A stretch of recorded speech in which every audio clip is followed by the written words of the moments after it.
go shoot pro wrestling, man. That's what it's all about. Absolutely. Shoot Pro Wrestling is the original, the predecessor of everything you see today, whether it's UFC, whether it's pro wrestling, any of these organizations. Get ready for Shoot Pro Wrestling, the ultimate clash of competitive grappling and pro wrestling rules.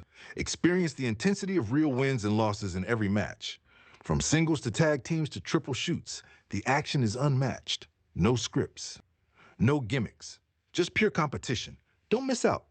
Shoot Pro Wrestling, where the fight is real and the stakes. Welcome to Shoot Pro, the best display of grappling under professional wrestling rules. Let's get into our first match. Check out this awesome match between Catch Cowboys versus your mom's favorite tag team. Knows of that. Let's go. Ooh, and we're right out of the gate per a lot of high pressure. But I do not want to be the man in charge of having to push somebody like Brandon Ruiz around. That is a solid man with some solid balance and some very, very aggressive skills. And up and down. Right oh, goes boy. to the back. Yep, immediately going for the back. Not able to get the hooks, but he still is maintaining the top position. Oh, that is some impressive scrambling to get back to the feet off of that. And they have broken hold, and we've got a tag, and Star-Lord is coming in. For both teams. A lot of respect again. Definitely a size disadvantage for your mom's favorite tag team, but sometimes size isn't everything, like we saw in that triple threat. Yeah, you're right. And we'll see whether over the course of 3 falls, we're getting a little bit of gamesmanship, a little cockiness, trying to be a little irritating. Definitely need to watch those heads because, oh boy, butting can be an issue there. Ooh, tried to go with that. Quick take to the back. Almost ended up. Ooh, there it is. Got that leg lock. Oh boy. Deep. That lays deep, but he's going to have to go for a rope break. Have to go for a rope break. He saved his leg doing that. Another quick tag.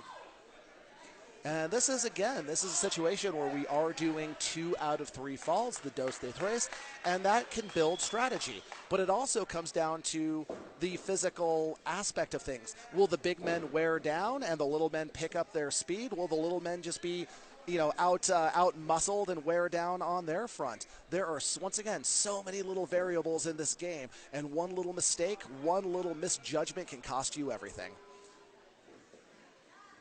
This would be a great time for him to tag up and use that advantage for that 5 count.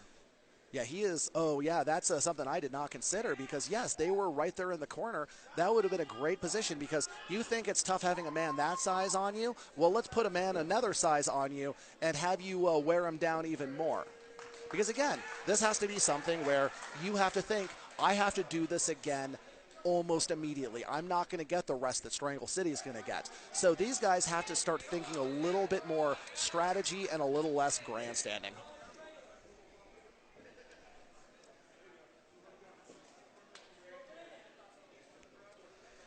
Once again, we do have some aggressive behavior because we are working on those tie-ups. We are being very active on the feet, but once again, we don't have a lot of time. We are dealing with 5-minute rounds. We are working with a 2 out of 3 falls format. So they're doing a lot of feeling around. Oh, and as soon as I start talking trash about a lack, we have another rope break. So the fresh guy in. Yep, we are getting some fresh guys, but once again, we do have a size disadvantage. We are going to see some aggressive behavior. Hopefully we'll be, thinking more strategy for in the ring because they are doing the right thing for catch-as-catch-can rules, which is keeping things in the middle, keeping things right in the middle. But now we're starting to back people back into and there's a quick tag, and they're going to take advantage of it. And you notice he quickly retreated, but this is such a bigger man. He's got that in deep, but he's out of bounds. He's out of bounds, but there was a tap. There was a tap. He got it. There was a tap on the butt. And like we've talked about, every time that move gets put in a position, if you've ever watched Sakuraba versus Renzo Gracie, or Sakuraba versus... And there's the bell. They're coming back out. A little bit of respect. These are, once again, very, very competitive men, but respectful men, despite any sort of showboating or theatrics on their entrances. And they are working hard. Oh, he's got that leg, but it's showing great balance, staying on the feet. And now they're going to have to the double team. So we're going to be able to go right for that neck. To it. It happens. Those ropes aren't soft, and those blades of those forearms aren't soft. So it's real easy to catch an eyelid, an eyebrow, a nose, a lip on something that's going to tear it wide open. But you just got to put that in the back of your mind. Just think we'll super glue that shut later. But for now, I got a match to win. Yep. We'll see how much it does affect him, especially being right above his eye. Oh, yeah, because it does become a worry. Because it can lead to a stoppage. It does. Tried to go for a quick leg sweep there and was not able to catch him. Now again, they're in the corner. Great job of using the advantage of the tag. Yeah, they are being very good at getting people getting the opponent into the corner for the double team. They just haven't been able to really do much with it. I don't feel like they went over a lot of strategies for it the way Strangle City did. But once again, even if all you're doing is putting an extra 240 pounds on a man for 5 seconds in a combat sport, that's going to sap his energy. That's going to take his endurance away, and that can pay dividends down the road. It wears on you. But now we got a fresh man in, but we're just not seeing the kind of explosive. Not sure what just happened here. And what's to stop them from using that two-man advantage in the corner continuously from a tag? There is nothing stopping them. I mean, unless you have a strategy built around it, though, the way we saw Strangle City do. Oh, we got an eye poke here. But again, we are seeing a big size and strength advantage / disadvantage in this matchup, and I just don't see a lot of strategy from the smaller men on how to make that work for them. We're not seeing strategies based on dropping and looking for sweeps. We're not seeing strategies based on going low for those ankle picks. We're not seeing the type of strategy you would need to compete against a bigger opponent with that type of strength advantage. So even though in the tie-ups it is kind of being neutral, we're just not seeing them able to put much together as far as something that'll mean something for a finish or to take the points away for a win at the end. And they're also blowing a lot of energy. I hate reiterating this so much, but after this, they got to face the very fresh Limb Reapers, and they're blowing their energy left and right, dragging this one out. And you can see the strategy for both teams is not so much taking shots, but a lot of arm drags, right? Yeah, a lot of arm drags for both teams. Yeah, they are very much, even though this is a tag team match, you see them competing as singles competitors in a tag team. They're not thinking as a team. They're thinking as individual men doing individual matches with the occasional tag team.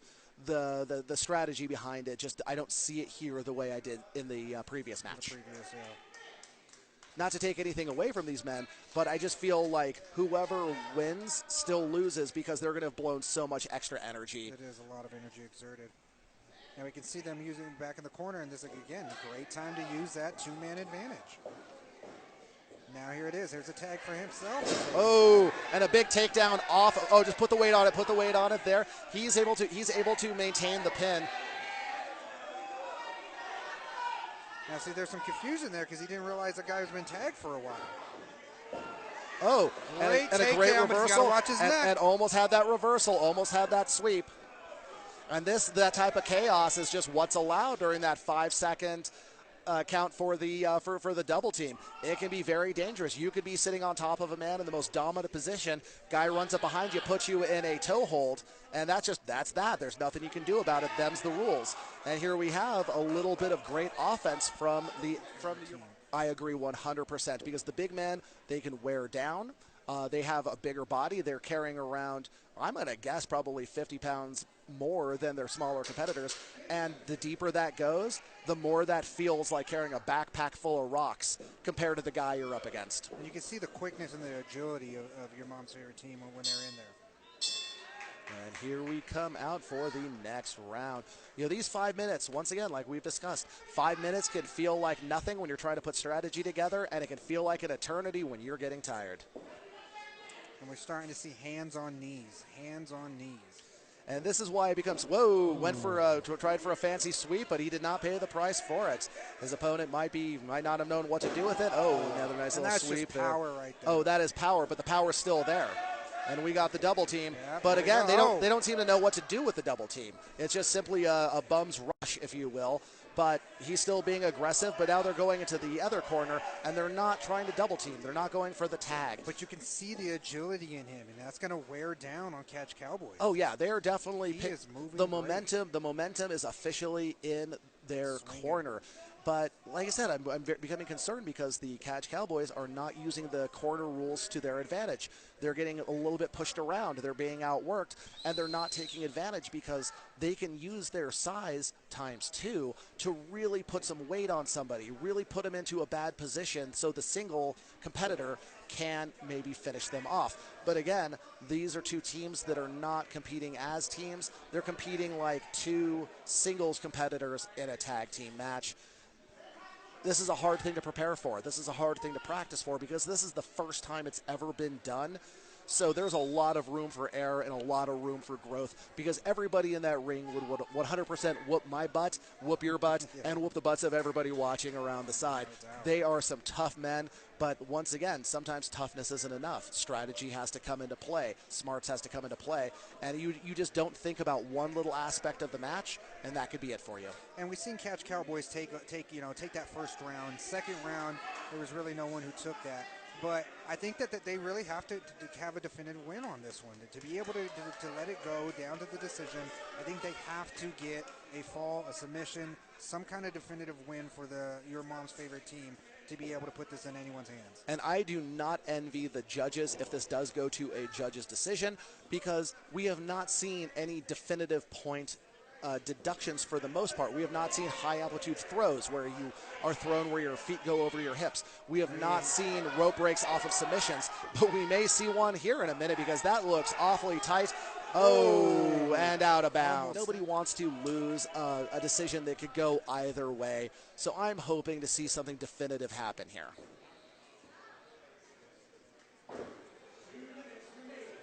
You hear right there, 2 minutes, so the time is running down. And he's just too big. Yeah, anybody who's wrestled, anybody who's grappled knows that your best move sometimes just hit a brick wall when you have somebody that much bigger, that much stronger. And now it's one of the first times we've really seen them think as a team going for that double team. But it just doesn't seem like they're doing a whole lot with it or can do a whole lot with it.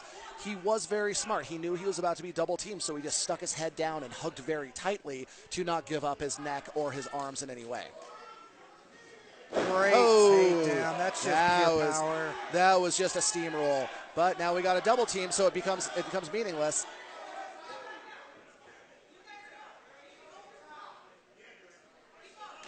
Yeah, people forget the niceties. People forget the details. Got to be you got to hold on to that rope. It's got to be over the top of the rope. It can't be under. That gives you a couple extra inches, which it cannot be fair. But hey, sometimes we've all wished for a couple extra inches. Am I right? You're right about that, my man. It's going to be interesting to see if he has any burst left to get maybe one more takedown. Yeah, because there is not a lot of time, but there's enough time to finish it if you got something up your sleeve. But it just seems like everybody kind of comes from a strategic point of wear them down, suck them down, work on position, not an explosive submission hold, except for that Kimura we saw earlier. We're coming down to it. I'm probably saying about maybe less than a minute left to see who's going to end up going to the finals. Yeah, because we do have one definitive, beautiful submission hold fall in all this. But other than that, it's been very close, and it could be argued either way. They really need to watch those heads because they are butting.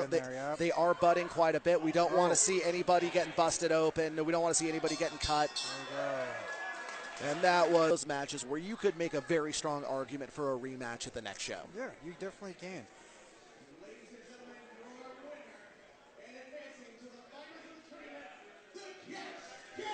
And Cowboys take Catch Cowboys move on, but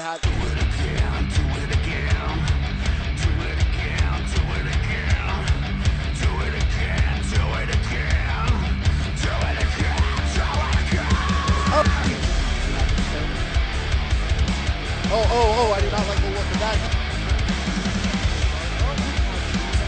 It does give you a winner. Tries dropping that right to that ankle.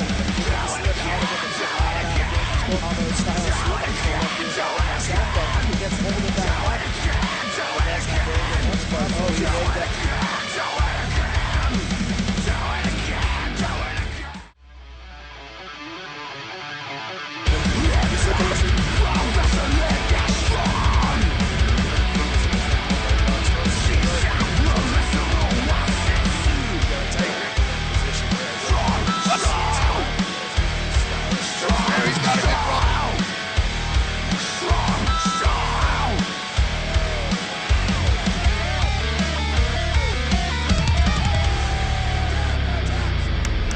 National. Check out this thrilling Middleweight Championship showdown between Nicholas Tarpley and Jacobe Jones in the Middleweight Finals at Shoot Pro 3. Official at ringside, Gil Levis.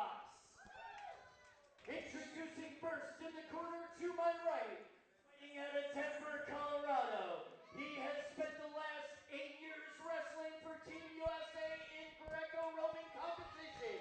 He is a 7-time All-American. He has red Bruce.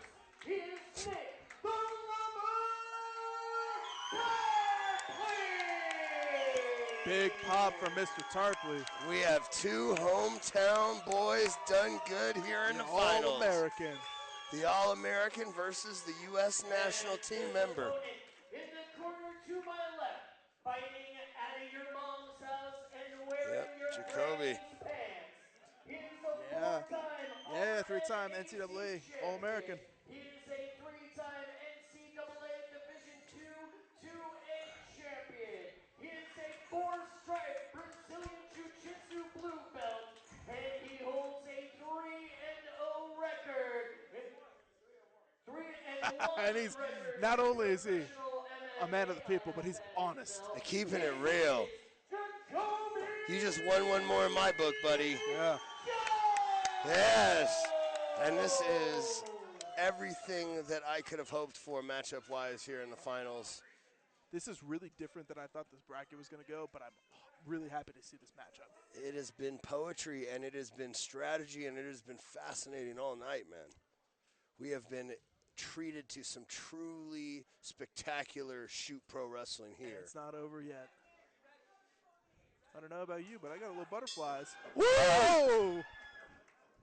He came for the flying head scissors a la Rey Mysterio. This is going to be interesting, whether he decides. I mean, obviously he's going to wrestle with him, but he's more folk style. He's going to be shooting a lot more. Obviously, Tarpley's looking for the Greco. Yes, and he's got much more of a well-rounded skill set with MMA, jiu-jitsu in his background. That's what I was thinking. He's probably got the submission advantage, whereas Tarpley might have the pinning advantage. I mean, obviously, a long-time Team USA member. And we're not talking shit about D2, but I mean, there's a big difference between a D2 All-American and a 6-time World Team member. That's exactly right, or even a D1 All-American. Yeah. Famous story in professional wrestling when actual wrestling match broke out between Kurt Angle and Brock Lesnar. Yes. And Brock was a much larger, younger man, but there are levels to this game. Yes, and you cannot put it past Kurt Angle. No, and the Olympics and the national team is the highest possible level. As good as to be a national champion in college is, that is only the entry to the Olympic level of this game, and you are seeing it right now. He's got a tremendous control. He's looking for the twister or the wrestler's guillotine. Yeah. Oh, and we've got a rope break. Fantastic work of the rule set. Both gentlemen, they're getting into the nitty gritty, and this is going to be fun. We got a restart, neutral position from the feet. What is it?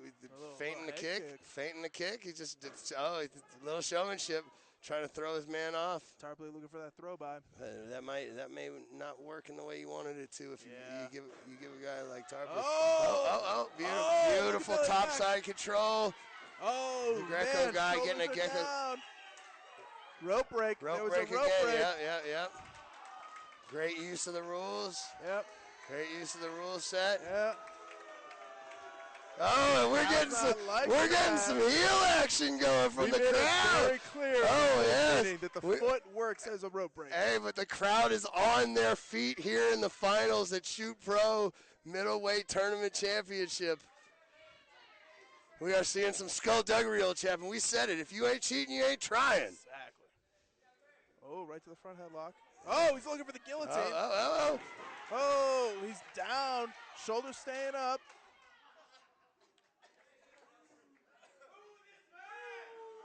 Oh, that's my line. There's the third rope break. So there's 5 in championship matches. Take full advantage of the rules. Yeah. Rumble, young man, rumble, because you are in there with a monster. Oh! It's interesting, too, because Greco guys don't normally get to use their legs. So No. you see the little foot sweeps and the little knee taps, and they're definitely very Steve Mako-esque. Yeah, he's probably feeling like he has the blinders off, the restrictors off right now. He's like, I can do whatever the hell I want. it's a great thing to see. Take these high-level wrestlers, take all the restrictions off, and say, hey, just kill each other. Yes, this is a fantastic final matchup. Strategically, Ooh, sweet stylistically. single. Yeah, oh, we got the Greco guy showing a bird of a different feather. Oh, and we have a cradle by Jacobe. Oh, he's Lord. looking to frame him up. He might need to switch to the neck here, go back to the guillotine. Yeah, he's thinking about it. He's threatening it. Thinking about it. He's definitely utilizing that. Oh, and now we have a rope break. On the shoe is on the other rope break foot. Crowd saying he's trying to push him out, or the corner. They are working. They are working. This is a strategy style. He's got a yeah. Beautiful. Yeah. There was a tap. It was that quick. Not tired at this point. Your second fall in the finals. Third, You've had all these matches. Nice. He's shooting that outside single again. Beautiful. That was what led to the beginning of the end. So interesting to see Tarpley go back to it. Yeah, Tarpley's trying to open up that playbook. I think he's tired of everybody gearing their stuff against his Greco, perhaps, or maybe he's just trying to keep him honest too. Yeah. Yes. Very, very good call, my friend. It's just like we say in the submission game. You go low, high. Go to the legs, come back up high. Same thing in the wrestling. He's trying to make the legs go back so he can go into those shoulder throws. Yeah, and get his opponent a little bit more into the mindset of defending traditional wrestling double leg attacks, and then that's when he can go back into his Greco body lock work. Yes, exactly. The knuckle grip transitions are really interesting to me, seeing someone at that high level and the way that he's utilizing those grip transfers. Yeah, it's all about hand fighting. Beautiful nice athletic double. He's on the guillotine, though. But he's floating over the top. Oh, he's into a cradle. Going for the cradle. That guillotine. Oh, was it counted? Did we get the fall? Yes. Yep. That is a 3 count for the second fall. Wow. Impressive. Your winner. Jacobe. Yes. Jacobe Jones. Jacobe Jones. Inaugural Shoot Pro Wrestling Middleweight Champion, Jacobe Jones. And Otis from WWE's collegiate teammate. I wonder if they're going to give him the mic. It's always a dangerous move. Let's keep it going with another match. Refereed by our Shoot Pro President, UFC Hall of Famer, and first UFC welterweight champion, the Croatian sensation. All right, Pat Miletich back with Brandon Riggins out of Massachusetts. Brandon, active military, also a sheriff's deputy in Massachusetts. Look, man, normal work for you is stressful, high speed stuff. MMA and catch wrestling, maybe a step down for you. I don't know, but your opponent is definitely geared up for you. What are you thinking for tomorrow night, brother? Hey, Pat, like you said, this is normal stuff for me. I'm used to dealing with high stress levels, high emotions, high everything. I'm used to competing under that kind of stress. So I'm ready for this. He says he's redeemed. He says he's a coming to God, coming to Jesus. He's definitely going to meet his maker tomorrow. Hey guys, UFC Hall of Famer Pat Miletich here with Blade Off out of Bismarck. He is one half of the legendary, the historic catch-as-catch-can match that's going to be going on here. First time in 100 years, mind you, we're bringing catch back to the United States in a big way. Blade, tell us a little bit about your background and what you plan on doing tomorrow night. Yeah, so when I was a young man, I was conflicted, always looking for something to do with my life. I ended up getting in trouble with the law, went to prison at 17 years old, and eventually got out when I was 20. And I found the Lord, and then I found out that the Lord's calling has got me doing all kinds of things, choking fools out, putting people in arm bars, and fighting. So I get to come in here and showcase my skills. I'm going to end this match by any means necessary. I'm going to try to pin the All-American because that's what I do, confident in myself. So thank you for this opportunity, Pat. The peaceful pastor. Coming out of the blue corner, Brandon Riggins. There he is, Brandon Riggins. I recruited this young man for my alma mater from Coach Charlie Vlado. He's a New England state champion out of Norwalk High, a multiple-time JUCO, junior college All-American. Out of the red corner, Blade. Yeah, Blade, this guy is a giant. Blade is 6'5", 206 pounds. We did a 215-pound catch weight. He is undefeated in North Dakota. For the first time ever in the state of North Dakota, wrestling out of the blue corner, a professional debut fighter. He stands 5'10", weighing in at 215 pounds. Fighting out of Springfield, Massachusetts, let's give it up for Brandon Riggins. Wrestling out of the red corner, a professional wrestler also making his catch wrestling debut. He stands 6'5", weighing in at 214.2 pounds. Fighting out of the capital city of Bismarck, North Dakota, let's give it up for Blake. Oh, man. Jake, the energy here at the casino, man. The Skydancer Resort and Casino. Amazing. A literal diamond in the rough. As you see, special guest referee Pat Milicic, and let the action commence. Yeah, this is a hot room, man. The crowd is hot. You got UFC Hall of Famer. Takedown attempt there by Brandon. Nice sprawl by Blade on Blade with a go behind. It's that reach, man. Blade's got, Oh, yeah. Uh-oh, watch out for the pin, Blade. With that shoulder. Blade's got to watch his blades here. This is a 3 count or submission. That's it. Oh, and you see Brandon there getting on top and riding Blade. Looks a half Nelson attempt there. Looks like a cradle. Oh, no, the cradle. Yeah. He's got his head in there for a nice cradle. Again, 3 count or submission. Brandon takes it back once again. You look at Blade. Blade's the stud, man. He's undefeated in MMA in North Dakota. The guy's got 6 grappling wins. Whoa. Yeah, he is a seasoned grappler. We're going to see how he's affected by the rule set here, and if it benefits the All-American wrestler. Yeah, that's where I'm going with this exactly, Matt. I think that, I'm noticing with Blade, he's already doing a lot of wrestling moves like cradles, shoot in the half. These are things that I think could be a problem for someone. Looked like he was going for a head lever there and then went back to potentially a cradle. Now he's taking the back of Blade off, the undefeated MMA fighter. Yeah, Blade's got to get up. This is a bad spot for him. Yeah, Blade runs the risk of attempting to pull guard instinctively and getting pinned. Yeah, now mind you, what we have seen in other catch matches with jiu-jitsu guys, you can run it, you can play guard, you can do a guard strategy. Now, it's definitely not a crowd favorite, you get booed, but if you're there to win it, as long as you keep your shoulder up, you can play guard. I've seen it done. Absolutely. The Rosensweet match against Tourney and Jacobe being one classic example. Looks like he's going back again in the head lever position, something that I know he learned from Coach Vlado. He's got good control of the hips of Blade Ock.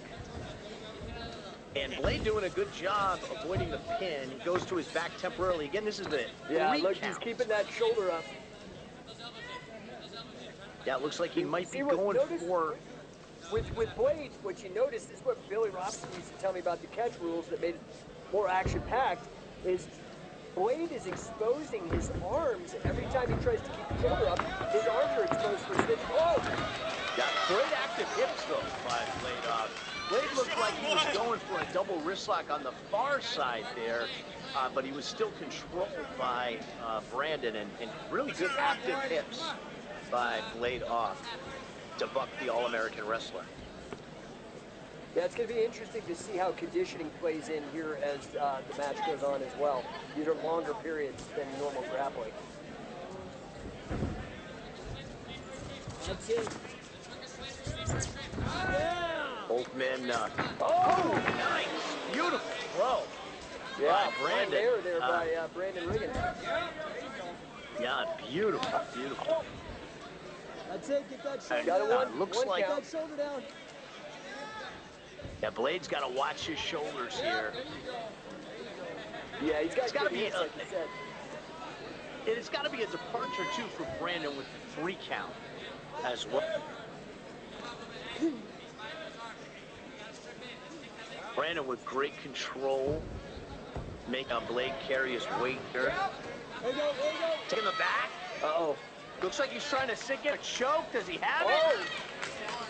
Yeah, he got the yes. I saw it. Blade right, got the choke. Ball. Let's go, Brandon. Good job. First ball goes to Brandon, rather.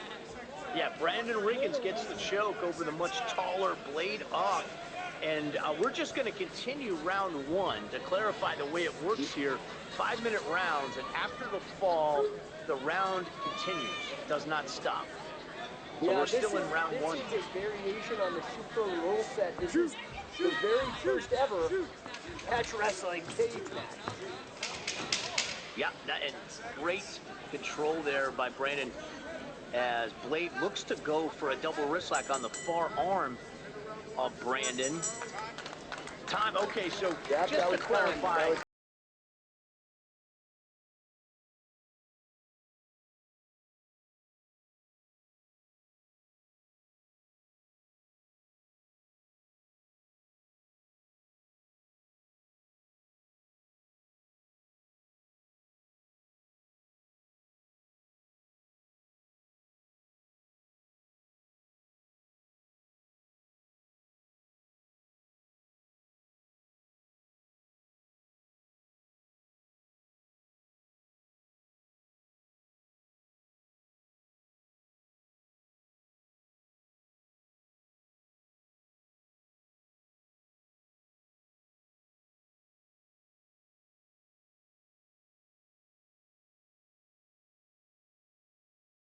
Power versus leverage and reach. Man, it's a very even matchup as we begin round 2. Here we go. See a little hand fighting, jockeying for position. I am impressed thus far with Blade's wrestling. Oh, Blade going for a jumping front headlock guillotine there. Man, and Brandon sent him crashing to the mat. Whoa, oh man, attempting to figure 4 that leg, and Brandon having none of it with a nice go behind. Yeah, you know, Brandon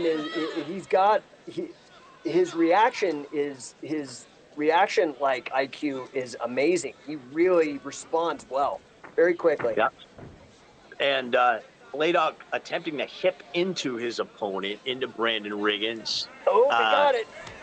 Yeah. Oh, he's sinking in a choke. Oh. Blade sinking in a choke. Does he have it? The old sleeper hold rear naked choke. I can't UFC Hall of Famer, Super Pro President, Pat Miletich, close to the action. Oh, and Brandon taps out. Whoa. Man, Jake, you got a seesaw battle here. This is why we have the best of 3 falls. So Jake, we should clarify here. We're going to continue round 2. Next fall wins.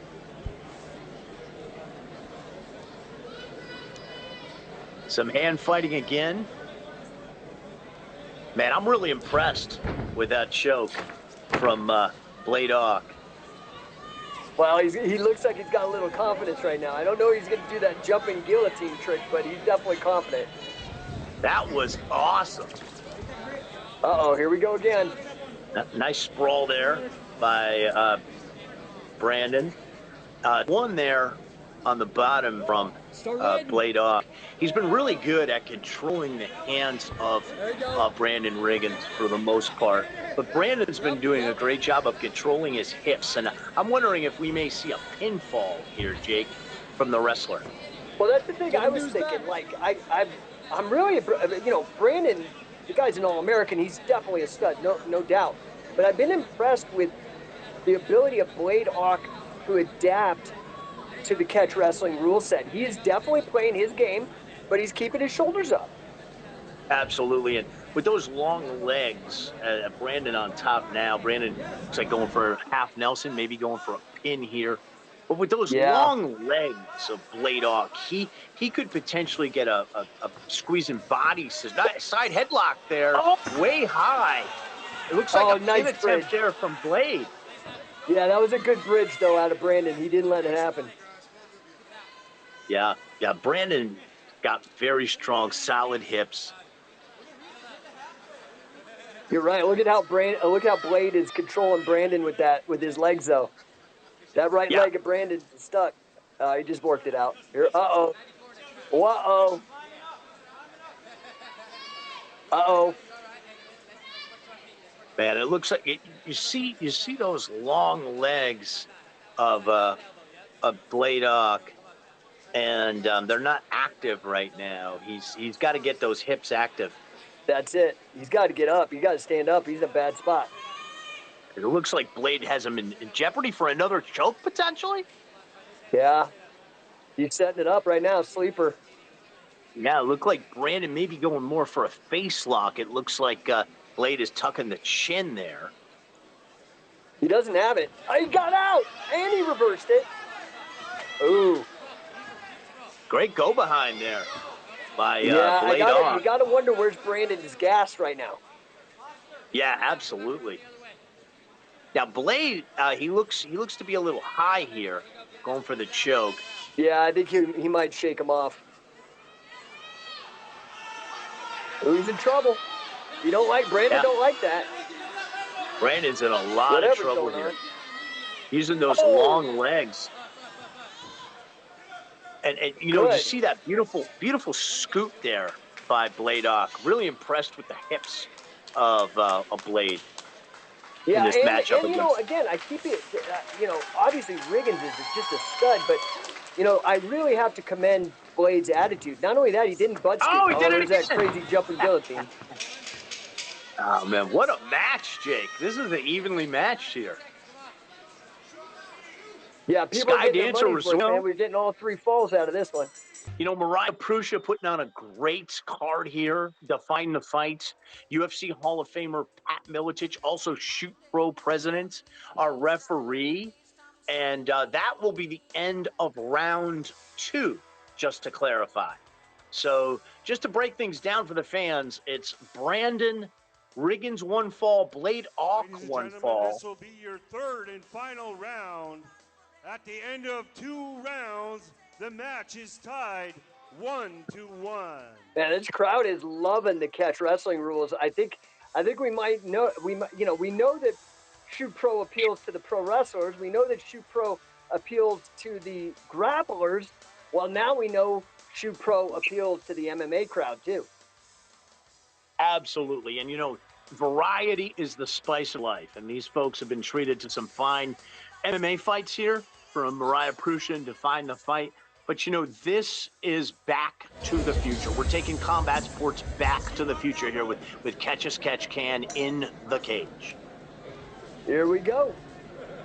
Let's go. Crowd's Third hot. and final round.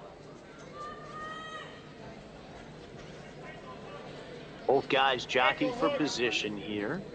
Pound driver. Well, you know, the thing that Shoot Pro solves is a lot of times for those of you that have been around the game for a while, you know, if you go to a judo tournament, a jiu-jitsu tournament, even a scholastic wrestling tournament, sometimes it's a little boring. I'm just going to be real. But with the Shoot Pro rules, with having a submission and a pin, I mean, this is a perfect example. And the athletes, one's a wrestler, one's jiu-jitsu, and the action has been nonstop. Absolutely. And you see in that collar and elbow tie-up exchange here, both guys tend to be a little weary here at this point. Nice fake there, Juke. I think they're tired too. Oh, and a speaking of which, takedown attempt from Brandon Riggins. Oh! Beautiful sprawl, and we may have a choke. We may have a finish here from Blade Hawk. Oh, he's got it. Is it? I can't tell. Looks like he's more of a face lock. Brandon doing a great job tucking his chin, he had nothing. Which is the yeah, key he didn't here. Have it. And, you know, I talked earlier about the figure 4 body scissors and those long legs.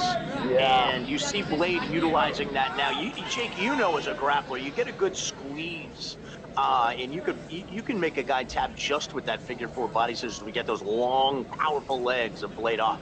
Yeah, Brandon and not in a only lot that, of trouble. you could get this is bad for Brandon, but yeah, it's also suffocating because he's cinching up around the diaphragm. You can't get a good breath, and you're already gassed at the in your third round.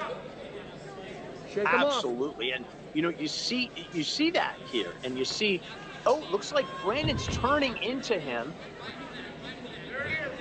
That's what Brandon needs to do. He needs to turn his hips in. Yeah, ring awareness on Brandon Riggins. Really strong ring awareness here.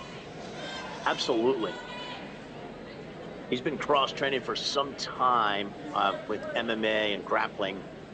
All-American wrestler, so he knows a submission game. He proved that in the first fall. He's turning in, and again, those long legs, that beautiful figure four body lock Belly down. of Bladock. Very impressive. Keep the shoulders. Oh, look at Brandon turning into him and cradling the leg. Down. Shoulders down. And Brandon gets the pinfall. Wow. Oh, my. Look, even Milicic is minded from. That is a great match. Job, Pin.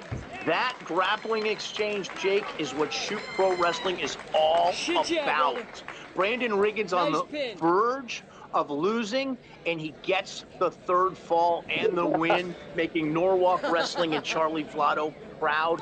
Brandon Riggins, the All-American out of Springfield, Massachusetts, with the win. Getting his hand raised by Shoot Pro President, UFC Hall of Famer, Pat Milicic.